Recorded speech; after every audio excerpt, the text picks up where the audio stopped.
تو جی ناظرین، السلام علیکم ورحمۃ اللہ وبرکاتہ۔ آج ہم آپ کی خدمت میں پھر سے حاضر ہیں کنسوننٹس کے پروننسیشن میں۔ آج ہم پڑھیں گے ٹی کا تلفظ، ہاؤ ٹو پروناؤنس ٹی۔ تو جو ناظرین نئے ہیں سب سے پہلے وہ سبسکرائب کریں، شیئر کریں، لائک کریں، کمنٹ کریں ایک اچھا سا خوبصورت سا۔ اور آپ کی آسانی کے لیے میں نے سارے اسباق کو، اب تک جتنے اسباق ہوئے ہیں سب ڈسکرپشن میں سب کی لنک دے دی ہے، آپ وہاں سے بھی سن سکتے ہیں۔ ہمارا سبق ہے ٹی کا تلفظ، how to pronounce T. T کے مختلف حالتوں میں یہ تلفظ ہوتے ہیں شا، چا، تھا، دا۔ قاعدہ نمبر 1، کسی لفظ میں اگر ٹی کے بعد آئی اے، آئی ای، آئی او ہو تو ٹی کی آواز شا نکلتی ہے۔ ایلوسٹریشن، پروموشن، پیشنٹ، نیشن، انیشل۔ تو قاعدہ نمبر 2، اگر کسی لفظ میں ایس کے بعد ٹی آئی او این ہو یا ٹی کے بعد یو آر ای آئے تو ٹی کی آواز چا میں بدل جاتی ہے، جیسے کوشچن، کرسچن۔ قاعدہ نمبر 3، قاعدہ نمبر 2 کے مزید مثال فیوچر اور کلچر ہے۔ تو اس میں ٹی کی آواز چا سے چینج ہو گئی ہے۔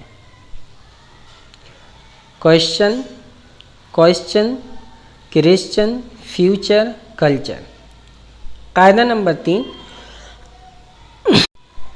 اگر کسی لفظ میں ٹی کے بعد ایچ تو کبھی اس کا تلفظ تھا سے ہوتا ہے اور کبھی دا کی آواز نکلتی ہے، تھک، تھن، دس، دین۔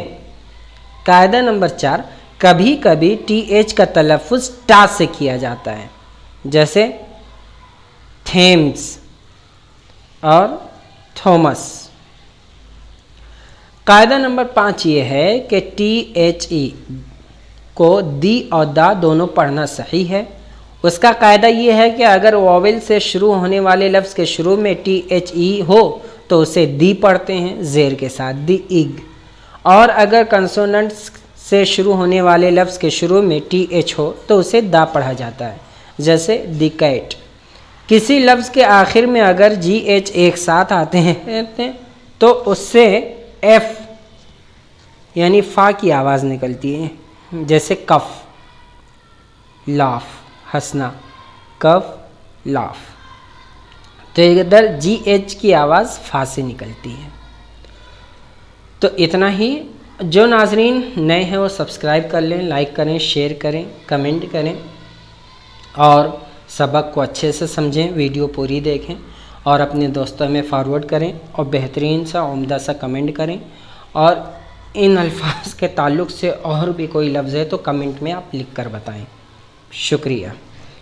پڑھتے رہیں، بڑھتے رہیں، ترقی کرتے رہیں، خوشحال رہیں، عافیت سے رہیں اور ترقی کرتے رہیں۔